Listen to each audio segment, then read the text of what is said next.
ज्ञान का प्रसार। इसलिए मध्वाचार्य जी कृष्ण का अत्यंत प्रिय ग्रंथ भगवत गीता उसका व्याख्यान किया और गीता भाष्य लेकर बद्रीनाथ के पास आए। बद्रीनारायण के पास बैठे हुए मध्वाचार्य जी अनुवाद करते हैं। देवं नारायणं नत्वा सर्वदोष विवर्जितं परिपूर्णं गुरोश्चान् गीतार्थं वक्ष्यामि शक्तितः। ऐसे मध्वाचार्य जी ने गीता भाष्य का मंगल पद्य पढ़ा। भगवत गीता श्री कृष्ण ने जो ग्रंथ दिया है, भगवान वेदव्यास ने अपने महाभारत में उसका उल्लेख किया है भगवत गीता का, उसका व्याख्यान करने के लिए गीता भाष्य रचना किया है मध्वाचार्य जी ने। उस गीता भाष्य का मंगल पद्य ऐसे है। देवं नारायणं नत्वा सर्वदोष विवर्जितं परिपूर्णं गुरोश्चान् गीतार्थं वक्ष्यामि शक्तितः। ऐसे मध्वाचार्य जी ने बोला। उसी वक्त एक ध्वनि सुनाई दे रही है, भगवान नारायण का ध्वनि। नारायण बोल रहा है, शक्तितः नहीं बोलने का, लेशतः बोलने का। ऐसे भगवान ने मार्जन किया। मध्वाचार्य जी ने शक्तितः ऐसे उल्लेख किया था, नारायण उसका शोधन करते शक्तितः नहीं बोलने का, लेशतः बोलने का। क्यों? क्योंकि मध्वाचार्य जी की शक्ति कितनी है, तुलना कर सकते हैं कोई भी। गीता का व्याख्यान कर रहे हैं मध्वाचार्य जी, अपनी शक्ति से भगवत गीता का व्याख्यान करेंगे तो इस जग में कोई भी पढ़ सकता है क्या? इस भगवत गीता भाष्य जो मध्वाचार्य अपनी शक्ति के अनुसार लिख रहे हैं, उसका पढ़ाई कोई भी कर सकता है क्या? कोई भी नहीं कर सकता। इसलिए आपने जो लिखा है वो अपने शक्ति के अनुसार नहीं लिखा है, किंतु लेशतः लिखा है। अपने शक्ति के लेश लेके आपने ग्रंथ लिखा है, इसलिए इसका शोधन करना चाहिए। शक्तितः पद निकाल के उधर लेशतः पद डालना चाहिए, ऐसे भगवान नारायण ने बोला। ऐसे नारायण जी का और मध्वाचार्य जी का एक छोटा सा संवाद उस बद्रीनाथ क्षेत्र में हुआ। पूरा गीता भाष्य अनुवाद किया मध्वाचार्य जी ने। उस दिन रात को सभी सोए हुए हैं। एक शब्द आ रहा है, स्फालनम पदमहो हरिणोक्तम। नारायण पुनः भूतल को ऐसे शब्द करते हुए उठाकर बोल रहे हैं, आज सुबह गीता भाष्य जो सुना है बहुत बढ़िया है, हमें बहुत खुशी हुई है, इसलिए हम दोबारा सुनना चाहते हैं। दोबारा सुनाओगे? ऐसे भगवान नारायण ने बोला। मध्वाचार्य जी प्रसन्न हुए, बहुत खुश हुए। उनको नारायण की प्रसन्नता देखकर बहुत संतोष हुआ। वे उठ के गीता भाष्य पढ़ रहे हैं। सभी शिष्यजन जो है उनको ये शब्द, ये ध्वनि सुबह सुनाई दी है। सुबह नारायण जी का ध्वनि उन्होंने सुना है, सभी शिष्यजन सुने हैं। ऐसे शक्तितः पद निकाल के लेशतः पद डालना चाहिए, ऐसे सुना है। तो वे जानते हैं ये नारायण जी का ध्वनि है। तो सभी शिष्य जाग के मध्वाचार्य जी के मुख से दोबारा गीता भाष्य सुन रहे हैं। ऐसे मध्वाचार्य जी इधर गीता भाष्य का अनुवाद करते हैं। नारायण स्वतः नारायण इसका श्रवण करके उसका महत्व दिखाते। मध्वाचार्य जी का ग्रंथ है, कितना महत्वपूर्ण है, उसमें कितना अर्थ है, वो तात्विक है, कल्पना नहीं है। श्री कृष्ण का अभिप्राय जो है उसी का अनुवाद किया है मध्वाचार्य जी। उसी का चिंतन सभी को बांटा है। इसलिए बहुत महत्वपूर्ण है मध्वाचार्य जी का भाष्य। गीता भाष्य बहुत आ चुके हैं, इसके पहले बहुत गीता भाष्य आ चुके हैं। बहुत लोगों ने अपने दिमाग को इस्तेमाल करके गीता का व्याख्यान किए हैं, लेकिन कोई गीता व्याख्यान भगवान श्री कृष्ण को सम्मत नहीं, कोई भाष्य भगवान वेदव्यास को सम्मत है। सिर्फ मध्वाचार्य जी का भाष्य वेदव्यास को सम्मत है।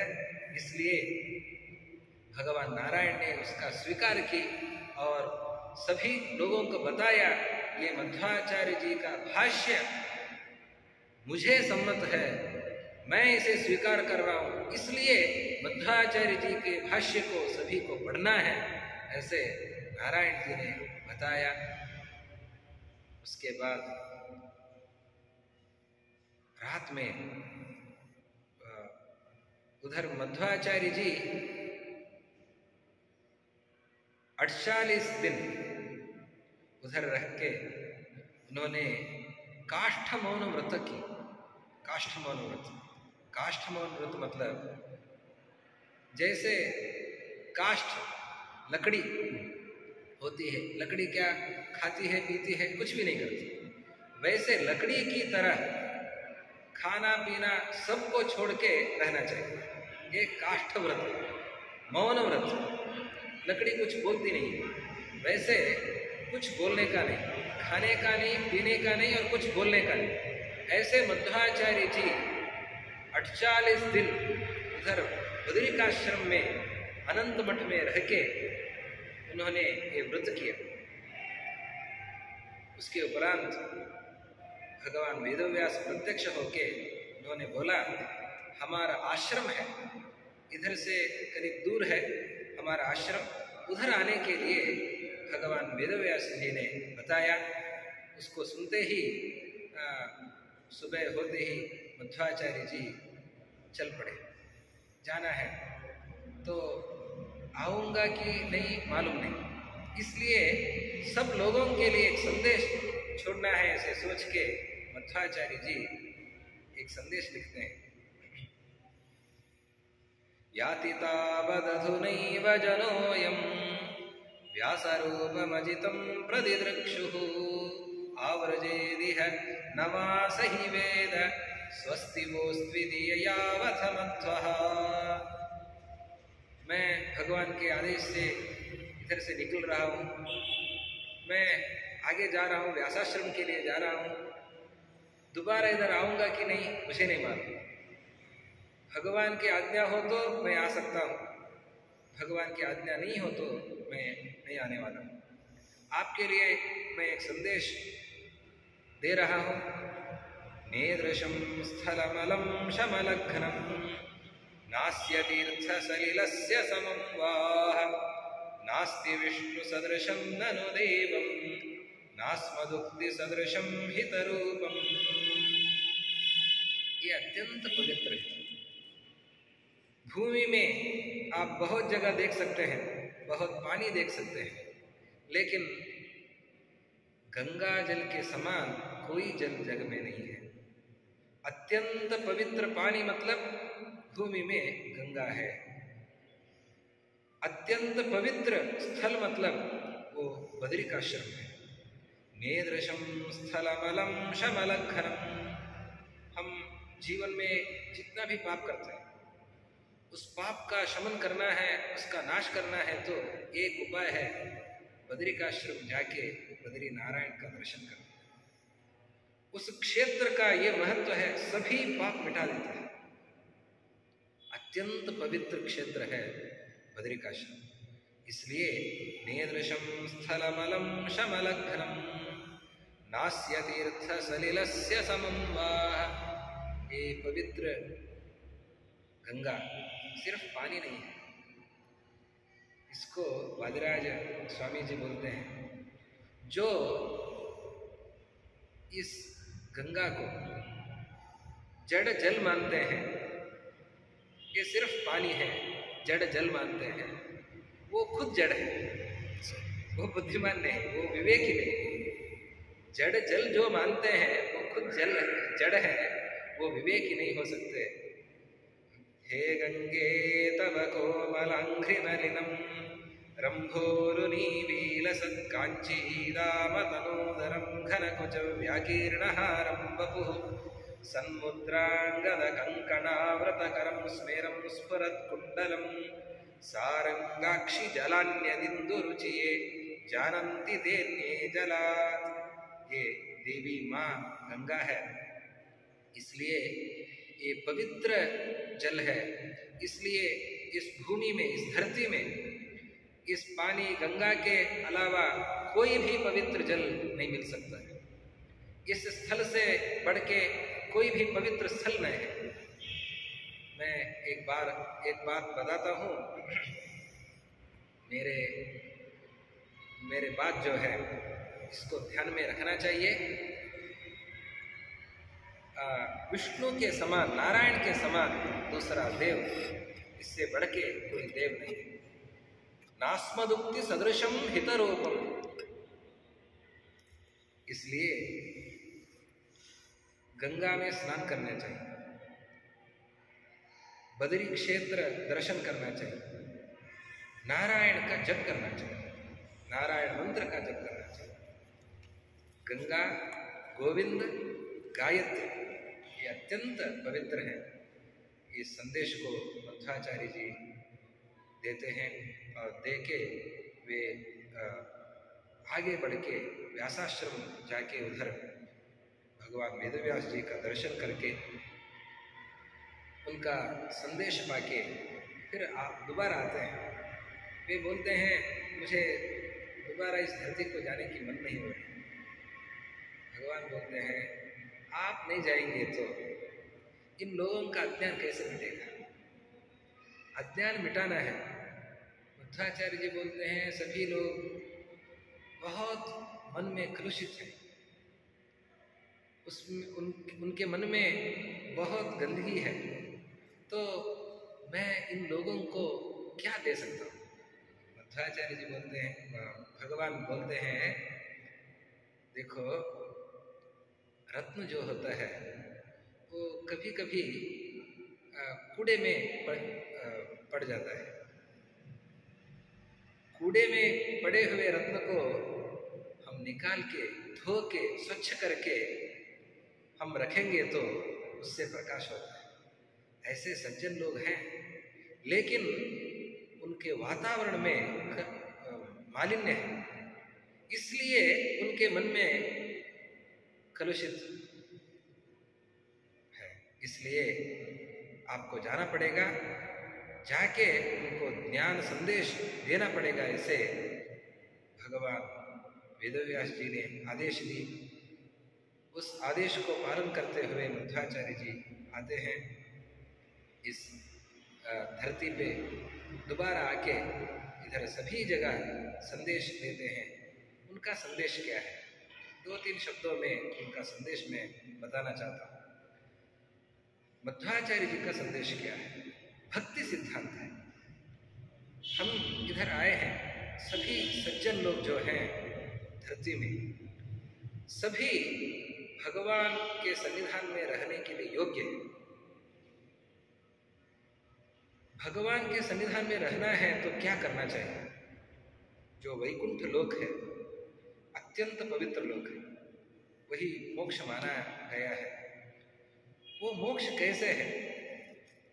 मोक्ष मतलब उधर कुछ लोग बोलते हैं उधर हमें कुछ भी नहीं होता है, सुख भी नहीं है, दुख भी नहीं है, जन्म भी नहीं है, मृत्यु भी नहीं है, वो मोक्ष है। मध्वाचार्य जी बोलते हैं जन्म नहीं है, मृत्यु नहीं है, ठीक है, दुख नहीं है, ठीक है, सुख नहीं है, ये मोक्ष कैसे हो सकता है? हमें इस संसार में कुछ सुख है, हम कुछ खाते हैं, कुछ पीते हैं, कुछ देखते हैं, कुछ सुनते हैं। सुनने से हमें बहुत संतोष होता है, देखने से कुछ संतोष होता है, खाने से कुछ संतोष होता है, पीने से कुछ संतोष होता है।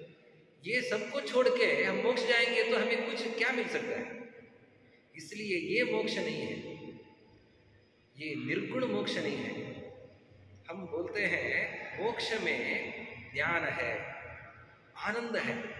वो आनंद इससे बहुत बहुत गुण अधिक है। कैसे है आनंद? खाने से जो हमें सुख मिलता है ये सुख अलग है, पीने से कुछ सुख मिलता है ये सुख अलग है। ये सुख है, ये इससे विभिन्न है। ये इसका उदाहरण देना है तो हम सोते वक्त कुछ आनंद अनुभव करते हैं। इतना वक्त मैं सोया, बहुत आनंद हुआ। क्या आनंद हुआ? कुछ खाया? नहीं। खाने से आनंद मिला? नहीं। पीने से आनंद मिला? नहीं। लेकिन ये आनंद है। कुछ दुख है? सोने में कुछ दुख है? नहीं। उधर आनंद है, संतोष है। ये एक उदाहरण है। इससे बढ़ के बहुत गुना अधिक सुख उधर मिलता है, मोक्ष में मिलता है। भगवान का दर्शन उधर होता है, भगवान उधर होता है। उधर सभी सज्जन लोग रहते हैं। उधर किसी को किसी के ऊपर ईर्ष्या नहीं होती, मात्सर्य नहीं है और क्रोध नहीं है, कामना नहीं है। आनंद है, सिर्फ ज्ञान है, आनंद है। ये मोक्ष है। इस मोक्ष को पाना है तो क्या करना चाहिए? ये बहुत बड़ा मोक्ष है। भगवान का सन्निधान उधर रहता है। हम कभी भी उधर भगवान का दर्शन कर सकते हैं। हम इस भौतिक शरीर से उधर नहीं जा सकते। ये शरीर है, इसमें बुढ़ापा आता है, सभी दुख है, ये कुछ भी नहीं है। उधर सभी वक्त तारुण्य है, हम आनंद से रह सकते हैं। इस मोक्ष को पाने के लिए क्या करना चाहिए? मध्वाचार्य जी बोलते हैं, इसको पाने के लिए एक ही मार्ग है। उसका मार्ग है भक्ति मार्ग। भक्ति करना चाहिए हमें। भगवान में भक्ति करना चाहिए, गुरु में भक्ति करना चाहिए। भगवान के पाद में भक्ति करेंगे तो हम इस मोक्ष को पा सकते हैं। इसलिए भक्ति करना चाहिए। भक्ति सिद्धांत मध्वाचार्य जी का है, कर्म सिद्धांत। केवल कर्म से हम इस मोक्ष को नहीं पा सकते, भक्ति करना चाहिए। देखिए, ये कर्म जो है अलग होता है। दुर्योधन ने भी बहुत कर्म की। पांडव लोग, उन्होंने राजसूय याग किया। उधर बहुत लोग आए थे, बहुत ऐश्वर्य मिला पांडव लोगों को। उसे देख के दुर्योधन के मन में ईर्ष्या आई। उसने चिंतन की, मैं भी एक याग करूंगा, इससे बढ़ के बढ़िया ढंग से मैं याग करूंगा। ऐसे उसने आलोचना की और एक पौंडरीक याग की। उसने बहुत धन व्यय की, बहुत लोगों को बुलाया, याग की। लेकिन याग करते वक्त उसके मन में भगवान में भक्ति नहीं थी। उसके मन में लोक कल्याण की भावना नहीं थी। उसके मन में क्या थी? मैं दिखाता हूं कि पांडवों ने क्या याग की है, उससे ज्यादा धन व्यय करके मैं कैसे याग कर सकता हूं। मेरे पास कितना संपत्ति है, मैं कैसे ये याग कर सकता हूं, इसको दिखाना है। ईर्ष्या से उसने याग किया। इसलिए उसने याग की। याग करते ही उसको पाप मिला, पुण्य नहीं मिला। धर्मो भवत्यधर्मोऽपि यो न भक्तैः कृतो हरे पापम भवति धर्मोऽपि पापम भवति धर्मोऽपि। जो भक्त लोग हैं वो पाप करते हैं तो भी उनको पुण्य ही मिलता है। जो दुष्ट लोग हैं, मन में ईर्ष्या रख के, मात्सर्य रख के, क्रोध से या कामना से कुछ भी काम करते हैं, देखने में काम तो पुण्य काम है, लेकिन उससे पाप ही मिलता है, पुण्य नहीं मिलता है। ये मध्वाचार्य जी का संदेश। इसलिए हम क्या काम करते हैं, इससे हमारे मन में क्या है, इसका महत्व बहुत है। भगवान हमारा मन देखता है, वो हमारा कर्म नहीं देखता है। कर्म भी देखता है, कर्म से बढ़कर भगवान हमारा मन देखता है। कृष्ण, श्री कृष्ण संधान के लिए कुरुक्षेत्र जाते हैं, हस्तिनावती को जाते हैं। दुर्योधन ने बहुत तरीके से पाक किया है, श्री कृष्ण का आतिथ्य करने के लिए सिद्धता की।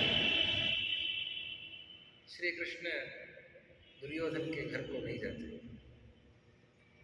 भीष्माचार्य बुलाते हैं, कृष्ण हमारे घर को आइए, बुलाते हैं, कृष्ण उसके घर को भी नहीं जाते। उधर विदुर रहता है, विदुर नहीं बुलाता है श्री कृष्ण को, हमारे घर को आइए ऐसे करके नहीं बुलाता है। वो सोचता है मैं दासी का पुत्र हूँ, मैं बुलाता हूँ तो कृष्ण आएगा कि नहीं, ऐसे वो मन में रखता है। श्री कृष्ण विदुर को बोलता है, क्या मैं आपके घर को आ सकता हूँ? दुर्योधन ने बुलाया, भीष्माचार्य जी ने बुलाया, द्रोणाचार्य जी ने बुलाया, श्री कृष्ण उनके घर को नहीं जाते। विदुर बोले बिना श्री कृष्ण उसके घर को जाता है। उसने क्या कुछ भी सिद्धता नहीं की, कृष्ण को देने के लिए उसने कुछ भी सिद्धता नहीं की, लेकिन कृष्ण उसके घर को जाता है। उसके घर में सिर्फ केला है, केला देता है तो कृष्ण केला खा लेता है। वो बोलता है बहुत मुझे आज आनंद हुआ, हर्ष हुआ, भक्ति से, मन से आपने जो दिया उससे मैं बहुत प्रसन्न हूँ, ऐसे कृष्ण बोलता है। इन कहानियों को सुनते हमें ये चिंतन करना चाहिए, हमारे मन का शोधन करना चाहिए। हमारे कर्म की शुद्धता कभी होती है, कभी नहीं होती है। कर्म में शुद्धता चाहिए, ये नहीं बोलता कि कर्म में शुद्धता नहीं चाहिए, कर्म भी अच्छा होना चाहिए, लेकिन उससे बढ़ के हमारे मन को शुद्धता करना चाहिए। शुद्ध मन से भगवान की चिंतन करना चाहिए, उससे भगवान प्रसन्न होकर हमें अनुग्रह करते हैं। श्री कृष्ण जी का अवतार यद्यपि मथुरा में थी, लेकिन भगवान गोकुल को चला गया।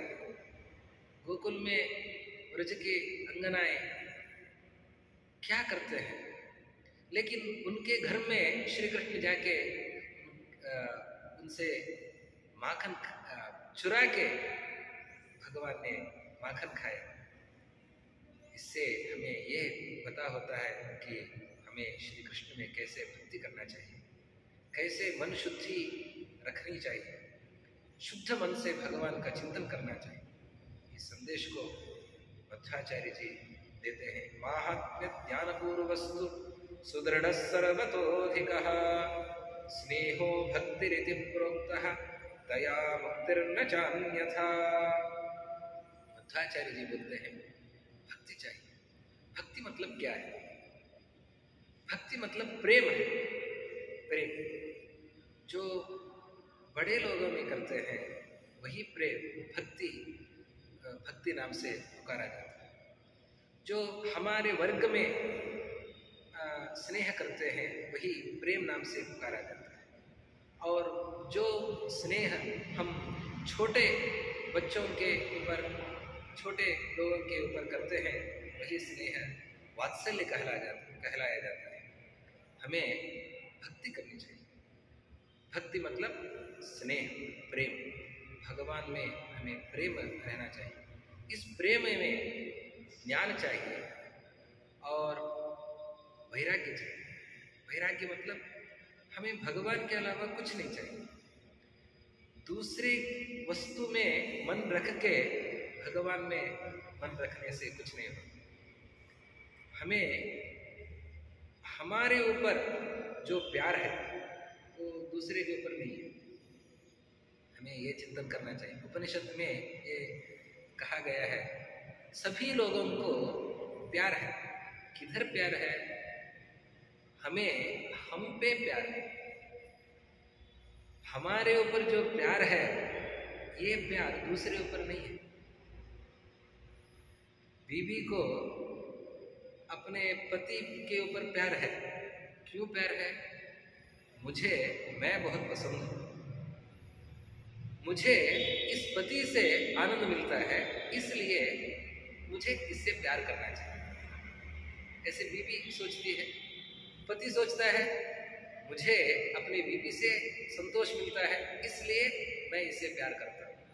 तो सभी लोगों को खुद में जो प्यार है वो प्यार दूसरे के ऊपर नहीं है। मध्वाचार्य जी बोलते हैं हमें अपने ऊपर जो प्यार है, इससे बढ़ के प्यार हमारे गुरु जी में करना चाहिए, देवताओं में करना चाहिए। सभी से ज्यादा प्यार हमें भगवान में करना चाहिए। मुझ में जो प्यार है मुझे, उससे बहुत गुना अधिक प्यार हमें भगवान के ऊपर करना चाहिए। यही भक्ति कहलाया जाता है। हमें अभी यह चिंतन करना चाहिए, क्या हम भक्त हैं? ऐसी भक्ति करते हैं क्या? ऐसे चिंतन करना चाहिए। ऐसी भक्ति को हमें संपादन करना चाहिए, तभी भगवान प्रसन्न होकर हमें अनुग्रह करते हैं और उनका दर्शन देते हैं। एक बार सोचना चाहिए, गोपिकाओं को भगवान ने दर्शन दिया, उनके साथ भगवान ने अपना लीला प्रदर्शन किया। क्यों किया? क्योंकि कहानी चिंतन करना चाहिए। गोपिका स्त्री वे सभी छोड़ के भगवान के लिए आ दौड़ी, सबको छोड़ के, घर को छोड़ा, बच्चों को छोड़ा, गाय को छोड़ा।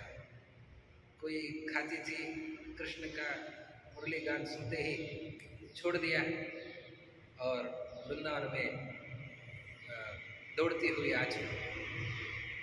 ऐसे सभी गोपिका स्त्री कृष्ण पाने के लिए सभी को छोड़ के आए। ऐसे जो भक्ति करते हैं, सबसे ज्यादा प्यार जो भगवान में करते हैं, उनसे प्रसन्न होते हैं भगवान और अनुग्रह करते हैं, अपने पास ले जाते हैं। जो वैकुंठ लोक है सबसे बढ़कर, जिधर आनंद ही आनंद है, दुख का स्पर्श भी नहीं है, ऐसे वैकुंठ लोक में रख के उनको बहुत आनंद देते हैं। ऐसे संदेश मध्वाचार्य जी ने दी है। इस पुण्य अवसर पे मध्वनवमी है। मध्वनवमी बहुत बड़ा दिन है। मध्वाचार्य जी जिस दिन बद्रिकाश्रम गए, उन्होंने अभी तक धरती को नहीं छोड़ा है, अभी इस धरती में है। लेकिन हमारे भाग्य में ये नहीं है कि हम मध्वाचार्य जी का दर्शन कर सकते हैं। ग्रंथ में दर्शन कर सकते हैं, लेकिन भौतिक रूप में दर्शन नहीं कर सकते हैं। अद्यापि बदरीशैले बदरीषण्डमण्डिते मध्ये मुनीना मध्यास्ते विद्वान् व्यासस्य सन्निधौ। व्यासाश्रम में अभी भी मध्वाचार्य जी प्रत्यक्ष है, भौतिक रूप से है। उधर रह के वेदव्यास भगवान से अध्ययन कर रहे हैं। किसी का अध्ययन समाप्त नहीं होता। अध्ययन तो कभी भी समाप्त नहीं होता, ज्ञान तो संपादन करना ही चाहिए। अभी भी मध्वाचार्य जी वेदव्यास से अध्ययन कर रहे हैं, अभी भी बद्रिकाश्रम में है। ऐसे पूज्य वादिराज गुरुचरण बताते हैं। वे बताते हैं, शरच्छते व्यतीते तो देवानां आज्ञया प्रभुः एकतां मूल रूपेण स्वीये रूपे गमिष्यति, स्वीये लोके गमिष्यति। शरच्छते व्यतीत, देवानां शरच्छते व्यतीत, देवमान से 100 वर्ष, मतलब हमारे मानव मान से 36,000 साल, 36,000 साल तक मध्वाचार्य जी इसी रूप से, जिस रूप से मध्वाचार्य जी इधर अवतार किए हैं, उसी रूप से 13वीं शताब्दी में मध्वाचार्य जी का अवतार हुआ है। उसी रूप से मध्वाचार्य जी बद्रिकाश्रम में, व्यासाश्रम में रहेंगे। उसके बाद मध्वाचार्य जी अपने इस शरीर को, भौतिक शरीर को त्याग कर वे सत्यलोक को जाएंगे, ऐसे बताया गया है। ऐसे मध्वाचार्य जी अभी भी है। उन्होंने जो ग्रंथ दी है बहुत महत्वपूर्ण है।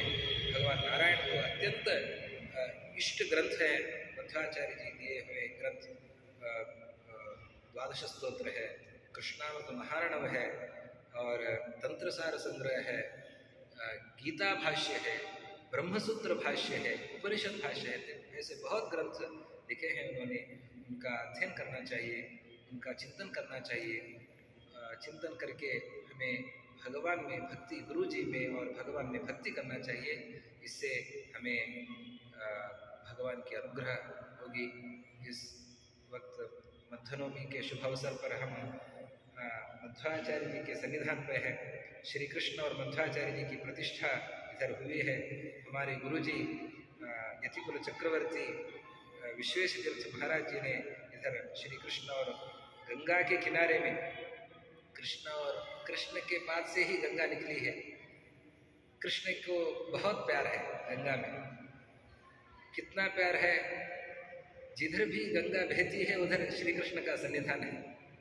इतना प्यार बेटी के, कोई बेटी से श्री कृष्ण से बढ़कर प्यार नहीं कर सकता है। स्वयं अपने बेटी से इतना प्यार करता है, जिधर भी गंगा बहती है उधर श्री कृष्ण का मंदिर है, नारायण का मंदिर है। ऐसे श्री कृष्ण, इसलिए मध्वाचार्य जी और श्री कृष्ण दोनों का प्रतिष्ठा इधर गुरु जी ने की है। श्री कृष्ण गंगा के किनारे में श्री कृष्ण का सन्निधान और मध्वाचार्य जी का सन्निधान इधर है। इस अत्यंत पवित्र गंगा के किनारे में जो मध्वाचार्य जी ने कहा है अत्यंत पवित्र गंगा है, उसके किनारे में श्री कृष्ण और मध्वाचार्य जी के सन्निधान में हम इस मध्वनवमी आचरण कर रहे हैं। हमारा भाग्य है, बहुत बहुत बड़ा भाग्य है। इसलिए हम इस दो वचन को गुरु जी विश्व प्रसन्न तीर्थ महाराज और विश्वेश तीर्थ महाराज, उनके द्वारा मध्वाचार्य जी के अंतर्यामी श्री कृष्ण के पाद कमल पर अर्पित करते हैं। हमें भगवान श्री कृष्ण अच्छी बुद्धि दे और ज्ञान दे, ऐसे प्रार्थना करते दो शब्द को समाप्त करता हूँ। श्री गुरु मध्वेश।